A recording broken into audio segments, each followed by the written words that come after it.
देवउठनी एकादशी व्रत कथा। हरि की जागृत चेतना से चैतन्य हो संसार। देवउठनी की पुण्य बेला में मिटे सभी विकार। हरे कृष्णा। ओम नमो भगवते वासुदेवाय। आप सभी भक्तजन को देवउठनी एकादशी की ढेर सारी शुभकामनाएं। भगवान श्री हरि का आशीर्वाद आप सभी पर सदा सर्वदा बना रहे। देवउठनी एकादशी का दिन केवल एक पर्व ही नहीं बल्कि आत्मा के जागरण का संदेश है। यह वह दिव्य क्षण है जब भगवान विष्णु, जिन्होंने महतक योग निद्रा में लीन रहकर संसार का पालन किया, अब जागृत होते हैं। यह जागृति हर साधक को आत्मानुभूति, प्रेम और भक्ति से जोड़ती है और देवउठनी एकादशी का यह पर्व हमें विश्वास, भक्ति और सत्कर्म का संदेश देता है। इस शुभ अवसर पर प्रभु का आशीर्वाद प्राप्त करने के लिए भक्तजन सच्चे मन से उनकी आराधना करते हैं और कथा का श्रवण करते हैं। तो आइए श्रोताओं, आज देवउठनी एकादशी के शुभ अवसर पर कुछ पवित्र कथाओं का रसपान करते हैं।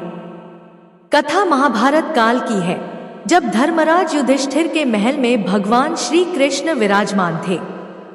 उस समय धर्मराज युधिष्ठिर ने नतमस्तक होकर भगवान श्री कृष्ण को प्रणाम किया और स्तुति करने के बाद हाथ जोड़कर विनम्रता पूर्वक पूछा, हे श्री कृष्ण, मैंने आपके मुख से रमा एकादशी का यथार्थ महात्म्य सुना है। अब कार्तिक शुक्ल पक्ष में जो एकादशी होती है उसकी भी महिमा बताइए। तब भगवान श्री कृष्ण बोले, राजन, कार्तिक के शुक्ल पक्ष में जो एकादशी होती है उसका जैसा वर्णन लोक सृष्टा ब्रह्मा जी ने नारद जी से किया था, वही मैं तुम्हें बतलाता हूं। ध्यानपूर्वक सुनो। नारद जी ने कहा, पिताजी, जिसमें धर्म और कर्म में प्रवृत्ति कराने वाले भगवान गोविंद जागते हैं, उस प्रबोधिनी एकादशी का महात्म्य बताइए। तब ब्रह्मा जी बोले, मुनि श्रेष्ठ, प्रबोधिनी एकादशी का महात्म्य पापों का नाश, पुण्य की वृद्धि और उत्तम बुद्धि वाले पुरुषों को मोक्ष प्रदान करने वाला है। समुद्र से लेकर सरोवर तक जितने भी तीर्थ हैं, वे सभी अपने महात्म्य की तभी तक गर्जना करते हैं जब तक कि कार्तिक मास में भगवान श्री विष्णु की प्रबोधिनी तिथि नहीं आ जाती। प्रबोधिनी एकादशी को एक ही उपवास कर लेने से मनुष्य 1000 अश्वमेध और 100 राजसूय यज्ञ का फल पा लेता है। बेटा, जो दुर्लभ है, जिसकी प्राप्ति असंभव है और जिसे त्रिलोकी में किसी ने भी नहीं देखा है, ऐसी वस्तु के लिए भी याचना करने पर प्रबोधिनी एकादशी उसे दे देती है। भक्ति पूर्वक उपवास करने पर मनुष्यों को हरि प्रबोधिनी एकादशी ऐश्वर्य, संपत्ति, उत्तम बुद्धि, राज्य तथा सुख प्रदान करती है। मेरु पर्वत के समान जो बड़े बड़े पाप हैं, उन सबको यह पाप नाशिनी प्रबोधिनी एक ही उपवास से भस्म कर देती है। पहले के हजारों जन्मों में जो पाप किए गए हैं, उन्हें प्रबोधिनी की रात्रि का जागरण रुई की ढेरी के समान भस्म कर डालता है। जो लोग प्रबोधिनी एकादशी का मन से ध्यान करते हैं और जो इसके व्रत का अनुष्ठान करते हैं, उनके पितर नरक के दुखों से छुटकारा पाकर भगवान विष्णु के परम धाम को चले जाते हैं। ब्राह्मण, अश्वमेध आदि यज्ञों से भी जिस फल की प्राप्ति कठिन है, वह प्रबोधिनी एकादशी को जागरण करने से अनायास मिल जाता है। संपूर्ण तीर्थों में नहाकर स्वर्ण और पृथ्वी दान करने से जो फल मिलता है, वह श्री हरि के निमित्त जागरण करने मात्र से मनुष्य प्राप्त कर लेता है। जैसे मनुष्यों के लिए मृत्यु अनिवार्य है, उसी प्रकार धन और संपत्ति भी क्षण भंगुर है। ऐसा समझकर एकादशी का व्रत करना चाहिए। तीनों लोकों में जो कोई भी तीर्थ संभव है, वे सब प्रबोधिनी एकादशी का व्रत करने वाले मनुष्य के घर में उपस्थित रहते हैं। कार्तिक की हरि प्रबोधिनी एकादशी पुत्र तथा पौत्र प्रदान करने वाली है। जो प्रबोधिनी का उपासना करता है, वही ज्ञानी है, वही योगी है, वही तपस्वी और जितेंद्रिय है तथा उसी को भोग और मोक्ष की प्राप्ति होती है। बेटा, प्रबोधिनी एकादशी को भगवान विष्णु के उद्देश्य से मनुष्य जो स्नान, दान, जप और होम करता है, वह सब अक्षय होता है। जो मनुष्य उस तिथि को उपवास करके भगवान माधव की भक्ति पूर्वक पूजा करते हैं, वे 100 जन्मों के पापों से छुटकारा पा जाते हैं। इस व्रत के द्वारा देवेश्वर जनार्दन को संतुष्ट करके मनुष्य संपूर्ण दिशाओं को अपने तेज से प्रकाशित करता हुआ श्री हरि के वैकुंठ धाम को जाता है। प्रबोधिनी को पूजित होने पर भगवान गोविंद मनुष्यों के बचपन, जवानी और बुढ़ापे में किए हुए 100 जन्मों के पापों को, चाहे वे अधिक हो या कम, धो डालते हैं। अतः सर्वथा प्रयत्न करके संपूर्ण मनवांछित फलों को देने वाले देवाधिदेव जनार्दन की उपासना करनी चाहिए। बेटा नारद, जो भगवान विष्णु के भजन में तत्पर होकर कार्तिक में पराय अन्न का त्याग करता है, वह चांद्रायण व्रत का फल पाता है। जो प्रतिदिन शास्त्रीय चर्चा से मनोरंजन करते हुए कार्तिक मास व्यतीत करता है, वह अपने संपूर्ण पापों को जला डालता और 10,000 यज्ञों का फल प्राप्त करता है। कार्तिक मास में शास्त्रीय कथा के कहने सुनने से भगवान मधुसूदन को जैसा संतोष होता है, वैसा उन्हें यज्ञ, दान अथवा जप आदि से भी नहीं होता। जो शुभ कर्म परायण पुरुष कार्तिक मास में एक या आधे श्लोक से भी भगवान विष्णु की कथा बांचते हैं, उन्हें 100 गोदान का फल मिलता है। महामुनि कार्तिक में भगवान केशव के सामने शास्त्र का स्वाध्याय तथा श्रवण करना चाहिए। मुनि श्रेष्ठ, जो कार्तिक में कल्याण प्राप्ति के लोभ से श्री हरि की कथा का प्रबंध करते हैं, वे अपनी 100 पीढ़ियों को तार देते हैं। जो मनुष्य नियम पूर्वक कार्तिक मास में भगवान विष्णु की कथा सुनता है, उसे सहस्त्र गोदान का फल मिलता है। जो प्रबोधिनी एकादशी के दिन श्री विष्णु की कथा श्रवण करता है, उसे 7 द्वीपों से युक्त पृथ्वी दान करने का फल प्राप्त होता है। मुनि श्रेष्ठ, जो भगवान विष्णु की कथा सुनकर अपनी शक्ति के अनुसार कथावाचक की पूजा करते हैं, उन्हें अक्षय लोक की प्राप्ति होती है। नारद, जो मनुष्य कार्तिक मास में भगवत संबंधी गीत और शास्त्र विनोद के द्वारा समय बिताता है, उसकी पुनरावृत्ति मैंने नहीं देखी है। मुनि, जो पुण्यात्मा पुरुष भगवान के समक्ष गान, नृत्य, वाद्य और श्री विष्णु की कथा करते हैं, वह तीनों लोकों के ऊपर विराजमान होते हैं। मुनि श्रेष्ठ, कार्तिक प्रबोधिनी एकादशी के दिन बहुत से फल, फूल, कपूर, अर्घ और कुमकुम के द्वारा श्री हरि की पूजा करनी चाहिए। एकादशी आने पर धन की कंजूसी नहीं करनी चाहिए, क्योंकि उस दिन दान आदि करने से असंख्य पुण्य की प्राप्ति होती है। प्रबोधिनी को जागरण के समय शंख में जल लेकर फल तथा नाना प्रकार के द्रव्यों के साथ श्री जनार्दन को अर्घ देना चाहिए। संपूर्ण तीर्थों में स्नान करने और सब प्रकार के दान देने से जो फल मिलता है, वही प्रबोधिनी एकादशी को अर्घ देने से करोड़ गुना होकर प्राप्त होता है।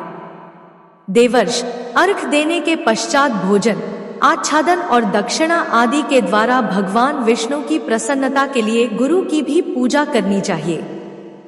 जो मनुष्य उस दिन श्रीमद् भागवत की कथा सुनता अथवा पुराण का पाठ करता है, उसे एक एक अक्षर पर कपिला दान का फल मिलता है।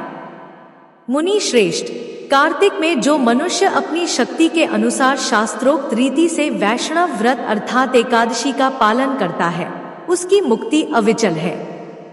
केतकी के एक पत्ते से पूजित होने पर भगवान गरुड़ ध्वज 1000 वर्ष तक अत्यंत तृप्त रहते हैं। जो अगस्त के फूलों से भगवान जनार्दन की पूजा करता है, उसके दर्शन मात्र से नरक की अग्नि बुझ जाती है। वत्स, जो कार्तिक मास में भगवान जनार्दन को तुलसी के पत्र और पुष्प अर्पण करते हैं, उनका जन्म भर का किया हुआ सारा पाप भस्म हो जाता है। मुनि, जो प्रतिदिन दर्शन, स्पर्श, ध्यान, नाम कीर्तन, स्तवन, अर्पण, सिंचन, नित्य पूजन और नमस्कार के द्वारा तुलसी में 9 प्रकार की भक्ति करते हैं, वे कोटि सहस्त्र युगों तक पुण्य का विस्तार करते हैं। नारद, सब प्रकार के फूलों और पत्तों को चढ़ाने से जो फल मिलता है, वह कार्तिक मास में केवल तुलसी के एक पत्ते से ही मिल जाता है। कार्तिक मास आया देख, प्रतिदिन नियम पूर्वक तुलसी के कोमल पत्तों से महाविष्णु श्री जनार्दन का पूजन करना चाहिए। 100 यज्ञों द्वारा देवताओं का यजन करने और अनेक प्रकार के दान देने से जो पुण्य होता है, वह कार्तिक में तुलसी दल मात्र से केशव की पूजा करने पर प्राप्त हो जाता है। प्रेम से बोलिए श्री कृष्ण भगवान की जय। अब सुनिए देव उठान एकादशी की दूसरी कथा। एक बार एक राजा के राज्य में सभी लोग एकादशी का व्रत रखा करते थे। प्रजा और नौकर चाकर से लेकर पशुओं तक को एकादशी के दिन अन्न नहीं दिया जाता था। एक दिन किसी दूसरे राज्य का एक व्यक्ति राजा के पास आकर बोला, महाराज, कृपा करके मुझे नौकरी पर रख लीजिए। तब राजा ने उसके सामने एक शर्त रखी कि ठीक है, तुम्हें नौकरी पर रख लेते हैं, किंतु रोज तो तुम्हें खाने को सब कुछ मिलेगा, परंतु एकादशी के दिन अन्न नहीं मिलेगा। उस व्यक्ति ने उस समय तो हाँ कर ली, परंतु एकादशी आने पर जब उसे फलाहार की सामग्री दी गई, तब वह राजा के सामने जाकर गिड़गिड़ाने लगा, महाराज, इससे तो मेरा पेट नहीं भरेगा, मैं तो भूखा ही मर जाऊंगा, कृपया मुझे अन्न दे दीजिए। राजा ने उसे शर्त की बात याद दिलाई, किंतु वह व्यक्ति मारे भूख के अन्न छोड़ने को तैयार ही नहीं हुआ। तब राजा ने उसे आटा, दाल, चावल आदि दे दिए। अब वह नित्य की तरह नदी पर पहुंचा और स्नान कर भोजन पकाने लगा। जब भोजन पक गया, तब वह भगवान को बुलाने लगा, आइए प्रभु, भोजन तैयार है। उसके बुलाने पर तुरंत ही पीतांबर धारण किए भगवान चतुर्भुज रूप में आ पहुंचे और प्रेम से उसके साथ भोजन करने लगे। भोजन आदि करके भगवान अंतर्ध्यान हो गए और वह व्यक्ति अपने काम पर चला गया। 15 दिन बाद अगली एकादशी को वह फिर राजा से कहने लगा, महाराज, अब की बार मुझे दुगनी सामग्री दीजिएगा, क्योंकि उस दिन तो मैं भूखा ही रह गया था। राजा ने कारण पूछा तो व्यक्ति ने बताया, महाराज, हमारे साथ भगवान भी तो भोजन ग्रहण करते हैं, इसलिए भोजन की यह सामग्री हम दोनों के लिए पूरी नहीं पड़ती। यह सुनकर राजा को बड़ा आश्चर्य हुआ। वह बोला, मैं नहीं मान सकता कि भगवान तुम्हारे साथ भोजन करते हैं। अरे, मैं तो इतने व्रत रखता हूँ, पूजा करता हूँ, दान करता हूँ, पर भगवान ने तो मुझे कभी दर्शन नहीं दिए। राजा की बात सुनकर वह बोला, महाराज, यदि विश्वास ना हो तो साथ चलकर देख लीजिए। फिर तो राजा एक पेड़ के पीछे छिपकर बैठ गया। उस व्यक्ति ने भोजन पकाया और भगवान को शाम तक पुकारता रहा, परंतु भगवान नहीं आए। आखिरकार उस व्यक्ति ने कहा, हे प्रभु, यदि आज आप नहीं आए तो मैं इस नदी में कूदकर अपने प्राण त्याग दूंगा। भगवान नहीं आए। तब वह व्यक्ति प्राण त्यागने के उद्देश्य से नदी की तरफ बढ़ा। प्राण त्यागने का उसका दृढ़ इरादा जानकर भगवान शीघ्र ही प्रकट हो गए और उसे रोक लिया। फिर साथ बैठकर भोजन करने लगे। भोजन ग्रहण करने के बाद, जल पीने के बाद वे उसे अपने विमान में बिठाकर अपने धाम में ले गए। यह देखकर राजा ने सोचा कि व्रत उपवास से तब तक कोई फायदा नहीं होता जब तक मन शुद्ध ना हो। इससे राजा को ज्ञान मिला। फिर वह भी सच्चे मन से व्रत उपवास करने लगा और अंत में एकादशी व्रत के पुण्य प्रताप से वह राजा स्वर्ग को प्राप्त हुआ। प्रेम से बोलिए श्री लक्ष्मी नारायण भगवान की जय। अब सुनिए तीसरी प्रमुख कथा। एक बार एक राजा था। उसके राज्य में प्रजा हर प्रकार से सुखी थी। वह राजा भगवान विष्णु का परम भक्त था और नियम पूर्वक एकादशी का व्रत रखा करता था। एकादशी के दिन उस राजा के राज्य में कोई भी अन्न ग्रहण नहीं करता था। यहाँ तक कि कोई भी उस दिन न तो अन्न खरीदता और न ही कोई बेचता था। सभी फलाहार करती थी। एक बार भगवान ने राजा की परीक्षा लेनी चाहिए। तब भगवान श्री हरि एक सुंदर रूप धारण करके सड़क किनारे बैठ गए। तभी राजा उधर से निकला और सुंदरी को देखकर चकित रह गया। फिर राजा ने उससे पूछा, हे सुंदरी, तुम हो कौन और इस तरह यहाँ क्यों बैठी हो? तब सुंदर स्त्री बने भगवान बोले, राजन, मैं बेसहारा हूं। इस नगर में कोई मेरा जाना पहचाना नहीं है। मैं किससे सहायता मांगू? राजा तो उसके रूप पर मोहित हो गया। कहने लगा, तुम मेरे साथ मेरे महल में चलकर मेरी रानी बनकर रहो। सुंदरी बोली, मैं आपकी हर बात मानूंगी, पर आपको राज्य का अधिकार मुझे सौंपना होगा।